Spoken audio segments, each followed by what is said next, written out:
de votre présence. Ce soir, avec ce groupe, nous allons vous parler de circulation, de déviation, mais aussi de transport. Depuis plusieurs années, Cabriès-Calas vivent un véritable enfer dû à la traversée de notre commune par des milliers de véhicules. Cette situation très compliquée, BRCC n'a pas l'habitude de se résigner. Et pour commencer, Bertrand va vous faire l'état des lieux de la situation actuelle.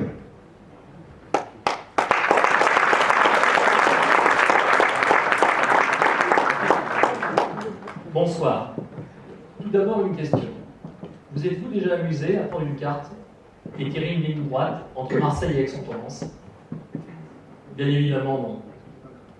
Personne n'a jamais eu une telle idée. Moi, si. Lorsque j'ai tracé cette ligne droite entre ces deux villes, j'ai pu constater pour retrouver Cabriès quasiment au milieu. Notre commune est ainsi au centre. C'est là tout le paradoxe de Cabriès. Notre position, qui pourrait être considérée comme stratégiquement appréciable, est aussi dans l'œil du cyclone d'un point de vue de la circulation. En effet, ce qui est un avantage certain sur le papier se transforme en écueil avec la combinaison des facteurs suivants. La présence du pôle d'activité de la Durane d'un côté, celle de la zone commerciale de plan de campagne de l'autre, et la configuration de notre réseau viaire créant des nœuds de passage obligés. Qui n'a pas essayé de traverser le plan de campagne un dimanche avant les fêtes, ou seulement de traverser Calas aux heures d'entrée-sortie du bureau en semaine? Si notre commune bénéficie de cette position centrale, elle en pâtit aussi, car elle devient le plus court chemin pour aller d'un point A à un point B. On entend parler un peu partout et depuis des années de la nécessité d'une déviation. Mais qu'en est-il vraiment aujourd'hui à l'heure où les métropoles concentrent à la fois un certain nombre de compétences et les finances? Quelle place pour les communes dans tout ça? Sommes-nous condamnés à subir sans réagir, sans agir? À RCC, nous considérons que non. Et c'est la raison pour laquelle nous soutiendrons, si nous sommes élus, auprès de nos partenaires institutionnels, le tracé que nous avons choisi et sur lequel nous avons fait une publication. Maintenant, Robert, à toi. 1, 2, 3, 4 propositions de déviation. RCC en a retenu une qui est celle-ci. Et pourquoi? Vous prenez celle en orange. C'est celle qui part des chemins des Valleux à la Meuse, qui va sur Boubert reprendre l'idée, ça c'était l'idée de Monsieur Maillet et Madame Paula Ventron à sa première réunion, c'était de faire passer les Valleux tout le long du quartier du Gué, chemin Mathéoda, via l'entrée de l'autoroute de Marseille. RCC n'a pas fait ce choix. Pourquoi? Parce que cette déviation condamne tout le quartier de Cabriès, tout le quartier du Gué et tous ses alentours. Deuxième tracé, qui est le tracé toujours en partant de la Meuse, chemin des Valleux, qui passe sur la rue Marcel-Mathéoda, qui coupe la Tréviane, la colline de la Tréviane en deux, qui ressort sur la RD 543 à la hauteur de l'auberge des Cèpes. RCC n'a pas fait ce choix non plus. Pourquoi? Parce que c'est une catastrophe pour la commune, une catastrophe environnementale. Et ça ne solutionnera absolument rien en termes de situation. Et pourquoi? Parce qu'on déportera uniquement le problème de la C543 sur cette déviation. Donc, toujours des pollutions pour Calas, toujours des problèmes de circulation. Donc, on n'a pas choisi ce tracé. Troisième tracé, c'est le tracé que propose notre maire au Conseil général, qui part du stadium, qui traverse tout le parc des Barnouins, qui remonte, qui vient se rejoindre la RD 60A, champ de course, et qui reprend la C53 et le plan de campagne. On pense que ce tracé 1, il sera déjà énormément contesté par la ville des Pendirabo parce qu'il est entièrement sur leur territoire, donc ils n'accepteront pas cette chose-là. Et 2, ce tracé éloigneront trop les automobilistes du point où ils veulent se rendre actuellement en permanence, c'est la Meuse, les zones des villes, voilà. Donc, un tracé trop long et trop éloigné. Quatrième tracé, c'est le tracé qui existe, qui avait déjà été proposé pendant des années par le département, qui est le long de la voie ferrée, ici, qui longe la voie ferrée, et qui reprend la D61, qui revient sur plein de campagnes, avec l'idée d'un échangeur ici. L'échangeur existe déjà, on a déjà travaillé dessus sur la zone commerciale. Donc, c'est pour nous une des meilleures idées, une des meilleures tracés. C'est un des plus courts aussi au niveau de la distance à parcourir. Après, il faudrait inciter effectivement les gens à s'y rendre. Pour assurer tout le monde, parce qu'on a eu effectivement certaines questions là-dessus, voilà, le tracé partira. Là, vous avez l'anneau de la gare du TGV. Il partira ici. On a fait une simulation, un modèle d'échangeur possible. Voilà, donc vous avez la route qui arrive actuellement vers RD9. Vous avez la possibilité de double échangeur pour revenir ici. Techniquement, c'est possible. Aujourd'hui, on fait beaucoup de choses.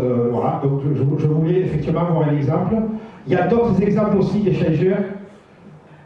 Photo suivante, voilà. Vous avez toujours, on est sur les échangeurs du Griffon, qui n'est pas très loin de l'endroit où on le propose. Possibilité aussi de type d'échangeur.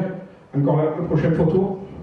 Voilà aussi encore un type d'échangeur qui peut être fait. Voilà, les solutions, il y en a beaucoup. Et c'est tout à fait possible et réalisable. Il n'y en a plus derrière? Non, il n'y en a plus. Merci. Voilà.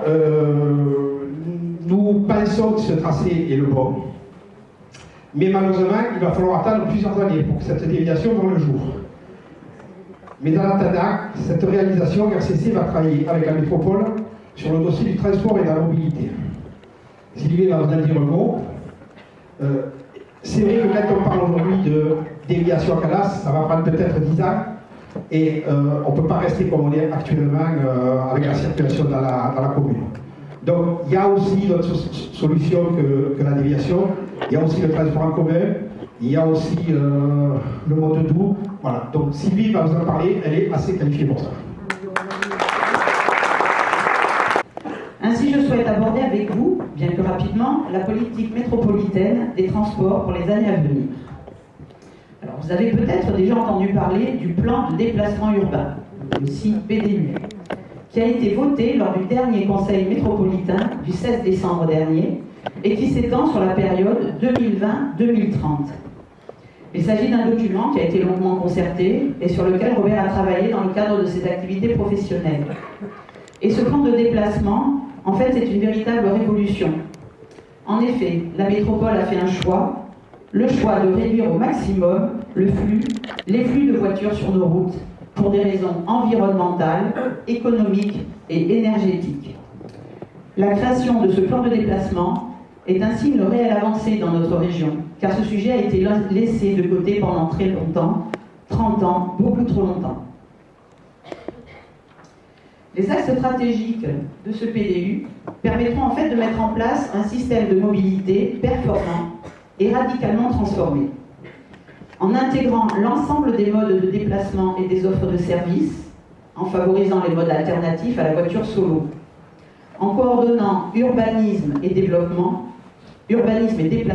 développement urbain et offres de transport, en organisant la lutte contre les pollutions et le changement climatique, en favorisant les modes propres, traditionnels et innovants, et la transition énergétique. Plus concrètement, les différents leviers d'action qui ont été définis sont les suivants. Réaliser un système vélo global pour les courtes et moyennes distances, avec un réseau cyclable, maillé, sécurisé et tous les services associés. Pour les moyennes et longues distances, développer un système de transport en commun performant. Il y aura le réseau express métropolitain, le bus à haut niveau de service et des lignes complémentaires interurbaines.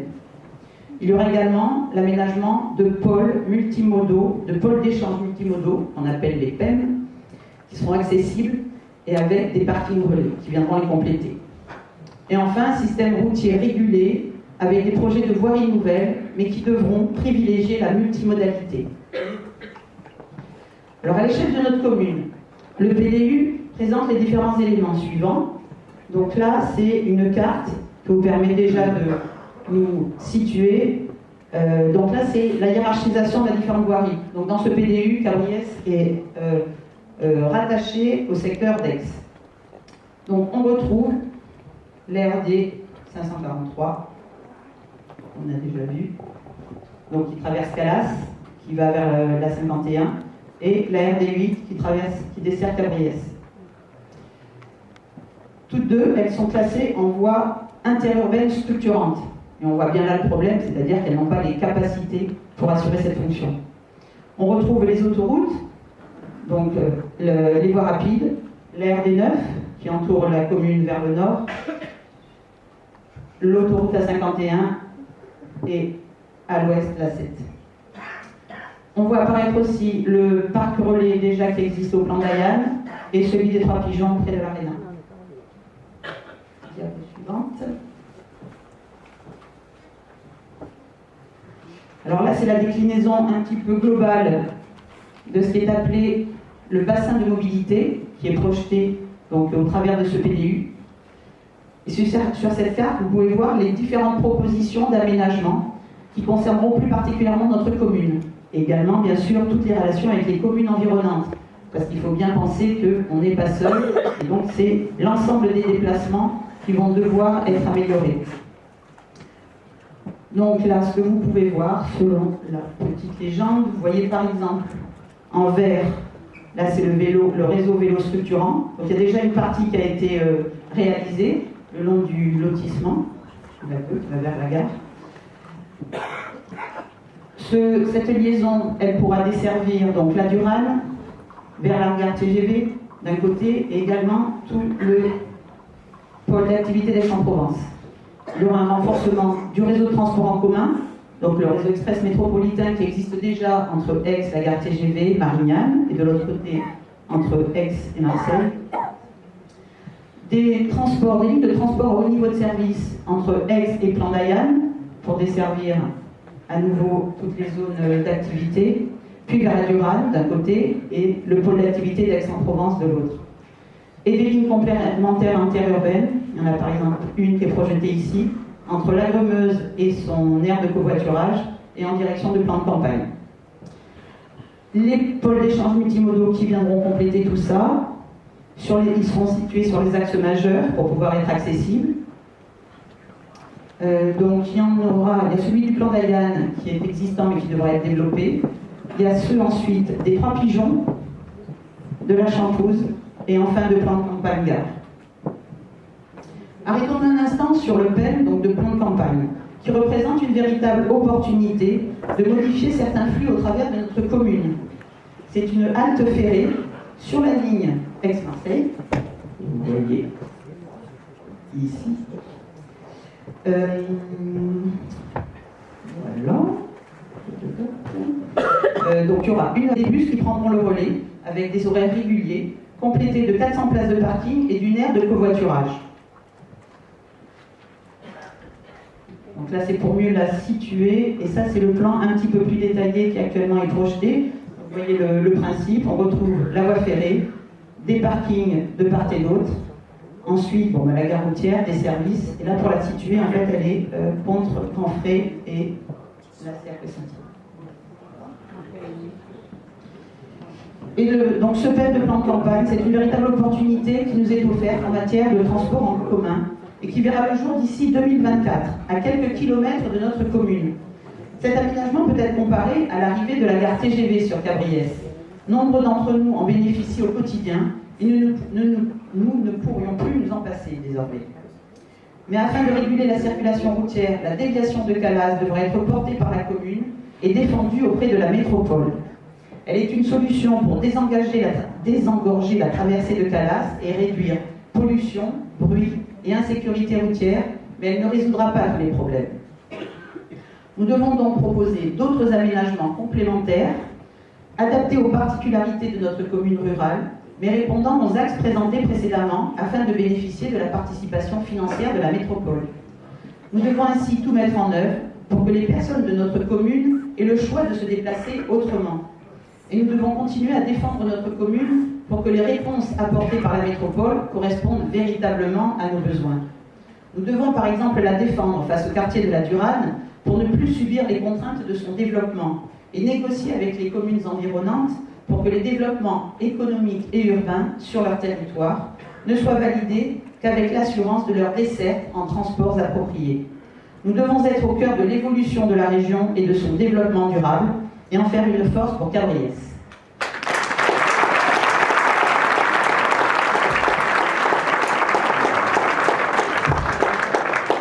territoire, c'est vraiment la question brûlante qui se pose à nous. Vous avez pu constater, je l'espère, que nous avons au sein de l'Assemblée Cabriès-Calas des spécialistes de cette question. J'en veux pour preuve les 3 intervenants.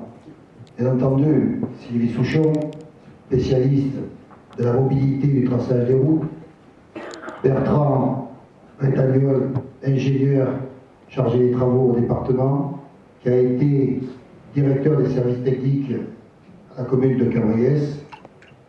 Et nous avons quelqu'un que je ne présente plus, quelqu'un qui est incontournable à tous les sens du terme.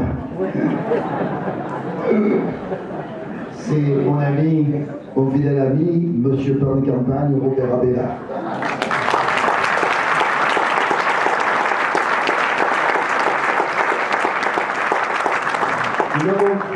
Chez nous. Vous l'avez compris depuis le début, j'en dirai un mot encore tout à l'heure, nos experts sont là, la compétence est là. J'espère, mais je suis persuadé que vous l'avez déjà constaté, ce n'est pas fini. Ce n'est pas fini. Alors, bien sûr que la circulation pour nous c'est un problème capital. Pourquoi? Parce que nous vivons ces problèmes comme vous, je l'ai dit tout à l'heure, nous vivons la commune, ensemble. Et c'est infernal pour arriver ici. Alors, il a fallu que je patiente encore 20 minutes en venant du domaine de Calas pour traverser le village de Calas. C'est infernal. C'est infernal. Alors, on vous a donné des solutions, on vous a donné certaines choses.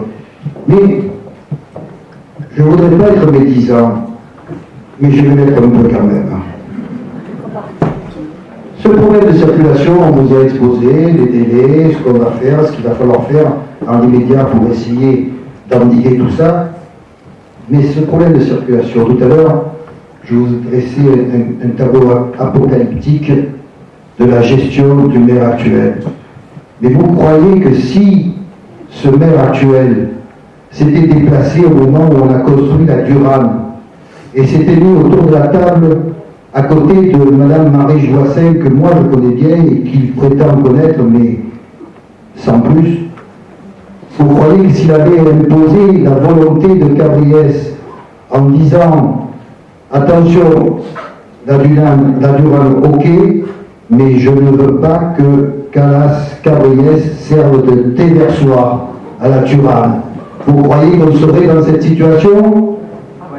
Et j'en veux pour preuve, alors ça c'est que je vais me faire plaisir, mais je vais vous faire plaisir aussi parce qu'il faudra que vous y alliez. Je suis persuadé que la majorité d'entre vous ne le savent pas. Je suis passé, il n'y a pas très longtemps, sur le rond-point de la Grenoble, il ne s'agit pas souvent, mais je suis parti vers la deuxième Durane. Cette deuxième Durane qui est une ville gigantesque, qui n'a pas fini de construire. Et en prenant la piste noire, là, vous savez, qui monte de la Grenoble, vous savez comment elle s'appelle? Voilà, route de Calas. Comment peut-on dire que ce n'est pas prémédité? Et comment le maire de Calas, Cabriès, a pu accepter ça? Ça résume la position. Donc voilà, je ne veux pas en dire davantage pour ne pas tirer sur une ambulance, mais j'aimerais bien tirer encore plus sur cette ambulance. Alors merci à vous.